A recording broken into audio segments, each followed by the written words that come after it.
ಬಡವರ ಅಕ್ಕಿ ಕಾಳಸಂತೆಯಲ್ಲಿ ರಾಜಾರೋಷವಾಗಿ ಮಾರಾಟ. ಬಡವರ ಅಕ್ಕಿ ಅಕ್ರಮವಾಗಿ ಸಾಗಾಟ ಮಾಡುತ್ತಿದ್ದ ವಾಹನ ತಡೆದು ಸಂಘಟನೆ. ಅಕ್ಕಿ ವಾಹನ ತಡೆದು ಕರುನಾಡ ಸೇನಾ ಸಂಘಟನೆಯ ರಾಜ್ಯ ಉಪಾಧ್ಯಕ್ಷ ಜಗದೀಶ್. KA-42B 3739 ವಾಹನದಲ್ಲಿ ಬಡವರ ಅಕ್ಕಿ ಸಾಗಾಟ. ಬಡವ್ರಿಗೆ ಸಿಗಬೇಕಾದಂಥ ಅನ್ನಭಾಗ್ಯ ಯೋಜನೆ ಅಡಿ ಸಿಗ್ತಕ್ಕಂಥ ಅಕ್ಕಿ ಇದು ಇವತ್ತು ಬಡವ್ರ ಪಾಲಲ್ಲ, ಇವತ್ತು ಕಾಳಸಂತೆಯಲ್ಲಿ ಮಾರಾಟ ಮಾಡ್ಕೊಳ್ತಾ ಇದ್ದಾರೆ. ಈಗಾಗಲೇ ನೋಡಿ ಇಲ್ಲಿ ಹಿಡ್ದಾಕಿದ್ದೀವಿ.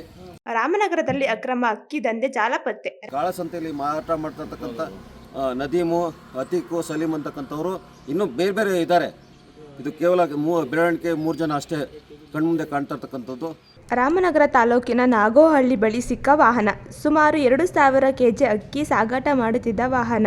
ಸಿದ್ದರಾಮಯ್ಯವರ ನೇತೃತ್ವದ ಕಾಂಗ್ರೆಸ್ ಸರ್ಕಾರ ಇವತ್ತು ಅನ್ನಭಾಗ್ಯ ಯೋಜನೆ ಅಡಿ ಬಡವ್ರಿಗೆ ಅನುಕೂಲ ಆಗಲಿ ಅಂತ ಉಚಿತವಾಗಿ ಅಕ್ಕಿ ಕೊಡ್ತಾ ಇದ್ದಾರೆ.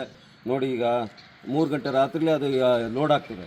ಇದೆಲ್ಲ ದೊಡ್ಡ ಮಟ್ಟದಲ್ಲಿ ಒಂದಷ್ಟು ಜನ ಗ್ಯಾಂಗ್ ಕಟ್ಕೊಂಡು ಡಿಪೋನಲ್ಲೇ ಅಕ್ಕಿ ಎತ್ತುತ್ತಾ ಇದ್ದಾರೆ. ಕೊನೆಗೆ ಕೆಲವರು BPL ಅಲ್ಲದೇ ಇರ್ತಕ್ಕಂಥವ್ರು ಅವರು ಕೂಡ ಇವತ್ತು ಅಕ್ಕಿಗಳನ್ನ ತೊಗೊಂಡು ಮಾರಾಟ ಮಾಡ್ಕೊಳ್ತಾ ಇದ್ದಾರೆ. ಅದು ತಪ್ಪು. ಈಗ ಅವ್ರಿಗೆ ಅವರು ಬಿಲೋ ಪಾವರ್ಟಿ ಲೈನಿಂದ ಮೇಲ್ಗಡೆ ಇದ್ದರೆ ಅಕ್ಕಿ ತಗೋಬಾರ್ದು. ಬಡತನ ರೇಖೆಗಿಂತ ಕೆಳಗಡೆ ಇರ್ತಕ್ಕಂಥವ್ರು ಮಾತ್ರ ಅಕ್ಕಿ ತಗೋಬೇಕು.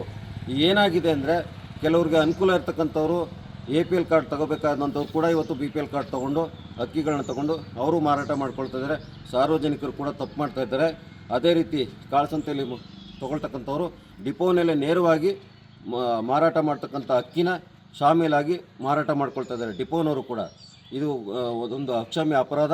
ಬಡವ್ರಿಗೆ ಸಿಗಬೇಕಾದಂಥ ಅಕ್ಕಿ ಇವತ್ತು ಶ್ರೀಮಂತರ ಪಾಲಾಗ್ತಾ ಇದೆ, ಕಾಳಸಂತೆಯಲ್ಲಿ ಮಾರಾಟ ಆಗ್ತದೆ. ಈ ಕೂಡಲೇ ಸಂಬಂಧಪಟ್ಟಂಥ ಇಲಾಖೆಯವರು ಅದನ್ನು ಕ್ರಮವಹಿಸಬೇಕು. ಏನು ಫುಡ್ ಆಫೀಸರ್ ಇದ್ದಾರೆ ಅವರು ಕಣ್ಮುಚ್ಕೊಂಡು ಕೂತಿದ್ದಾರೆ. ಇವತ್ತು ನಾಗರಿಕ ಸರಬರಾಜು ಅಧಿಕಾರಿಗಳು ತಪ್ಪು ಮಾಡ್ತಾ ಇದ್ದಾರೆ. ಈ ಕೂಡಲೇ ಇವನ್ನೆಲ್ಲ ಮನವರಿಕೆ ಮಾಡ್ಕೋಬೇಕು ಅಂತ ಅಧಿಕಾರಿಗಳು ಕ್ರಮವಹಿಸಬೇಕು ಅಂತೇಳಿ ಈ ಮುಖಾಂತರ ಎಚ್ಚರಿಕೆ ಕೊಡ್ತಾ ಇದ್ದೀನಿ.